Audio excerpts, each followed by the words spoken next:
Alright friends, so we are going to continue working through Module 2, working with that division, this time dividing multi-digit integers by 2-digit divisors. Of course, make sure that you're pausing and rewinding as you need, so that way you can have a appropriate understanding and be able to work these problems out with me. And to do so, of course, you're going to need something to write on and write with. Alright, let's jump right into it. Alright, so I have 590 divided by 17.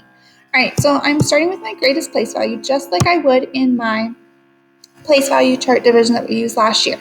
Something about, can I split 5 hundredths into 17 groups? Well, not without regrouping, but I can go ahead and rename that's 5 hundredths as 50 tenths. So now I'm working with 59. How many times does 17 go into 59? Well, 17 is close to 20 and 59 is close to 60. So I'm going to say it's going to go in 3 times. Let's see if I'm right. So 17 times 3, that's going to give me 51. Perfect. All right, so I'm going to use up those 51 tenths because I'm splitting those 51 tenths into 17 groups of 3 each. I have 8 left over. All right, I'm going to go ahead and decompose this 8 tenths into 80 ones, okay? Because I had 8 tenths and 0 ones. That's going to be the same as 81. So now I'm at how many times does 17 go into 80? Again, kind of thinking about it in terms of 20s, I'm going to estimate that it can be 4 times. All right, it can go into it 68 times. If I put another 17, let's see. If I did 5 groups of each, would that be, nope, that's going to be too much. So I'm going to do it 4 times. 17 times 4 is 68, so I'm using up 68 of those ones, and I'm going to have 12 left. So my final quotient will be 34, remainder 12. Remember, I am working with whole number quotients right now. Let's try another one.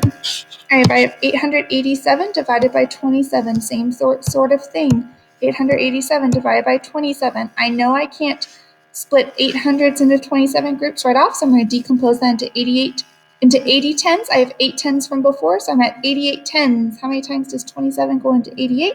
Well, let's see. I'm going to think it's maybe 3 times because I'm going to think 30, 60, 90.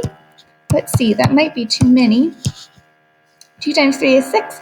Plus that 2 from before is 81. Nope, perfect. All right. So I've used 81 of those tens. I'm going to have 7 tens left over. We're going to decompose those 7 tens into 7 D ones. And I have 7 ones from before. So there I have it. I have my 77. How many times is 27 going to go into 77? And it's going to go 2 times because 3 would have been just a little bit too much. 27 times 2. That's going to give me 54. So I've used up 54 of those ones, and I have 23 left over. So what is my quotient? 32, remainder 23. I can make 32 groups of 27 with 23 left over. All of that together gives me that 887. Let's go and do one last one.